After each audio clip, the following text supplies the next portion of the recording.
전기자 반작용 좀 가장 간단하게 좀 설명을 해보도록 하겠습니다. 여기 자석이 있는데 이쪽이 N극이고, 자, N극이고 이쪽이 S극이라고 보겠습니다.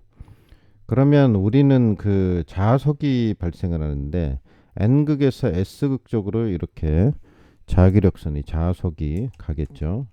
자석에 힘이 미칠 테고, 여기 보면 코일이 막 감겨 있는데 이 전기자에 감겨 있죠. 근데 이 N극에서 S극으로 가는 자석에 의해서 여기에 또 전류가 I가 흐르게 됩니다. 이 도선에 흐르게 되죠. 그래서 여기 또 자기장이 발생을 하겠는데, 자석이 발생하는데 그 방향을 보면요, 이렇게 돼. 앙페 오른나사의 법칙에서 해보면은, 자, 여기는 이렇게 발생을 하게 되고요, 이쪽에는 이렇게 발생을 하게 돼요. 그래서 각자를 띄워놓고 볼 때는 N극에서 S극으로 가는 게 있고, 빨간 거는 전기자에 의한, 그죠? 예, 자기력선이다, 이렇게 보면 되겠습니다. 그래서 두 개가 이렇게 합쳐져요. 그죠? 만난다는 얘기죠. 이러면 결론적으로 어떻게 되냐면 이게 틀어져요. 틀어져서 어떻게 되냐면, 우리가 여기 처음에, 자, 이 상태에서 우리는 중성축을, 여기를 중성축이라고 그래요. 가운데 기준을 잡았을 때 여기를 중성축인데, 두 개가 이렇게 만나잖아요. 자, 만났다고 가정하면, 만났을 때는 이게 달라집니다. 그래서 어떻게 달라지냐면, 자, 어떻게 달라지냐면 중성축이 1로 이동을 하게 돼요. 그래서 이게 중성축이 돼요. 두 개가 부딪혀서 이런 결론이 나온다, 이런 얘기죠.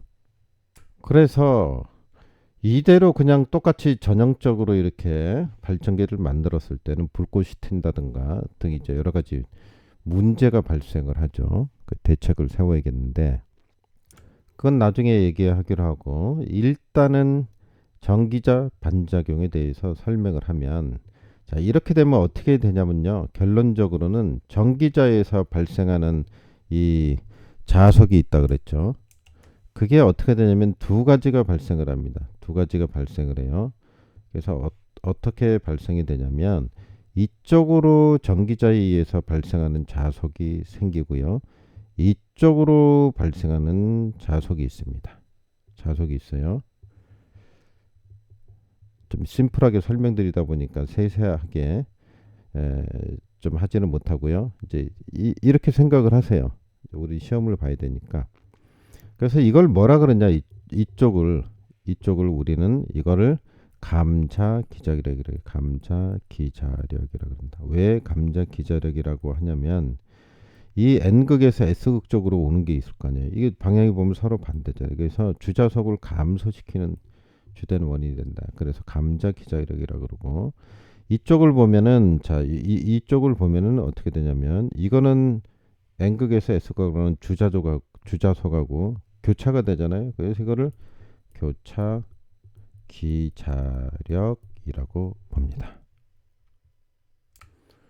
그리고 이 중성축은 발전기일 때, 지금 보셨지만 발전기일 때, 이게 회전을 이쪽으로 오른쪽으로 시계 방향으로 한다고 봤을 때, 발전기는, 그죠?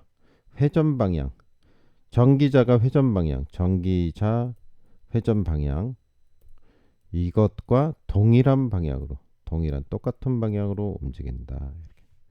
만약에 전동기일 때는, 발전기 선거로 전동기일 때는 반대 방향이다.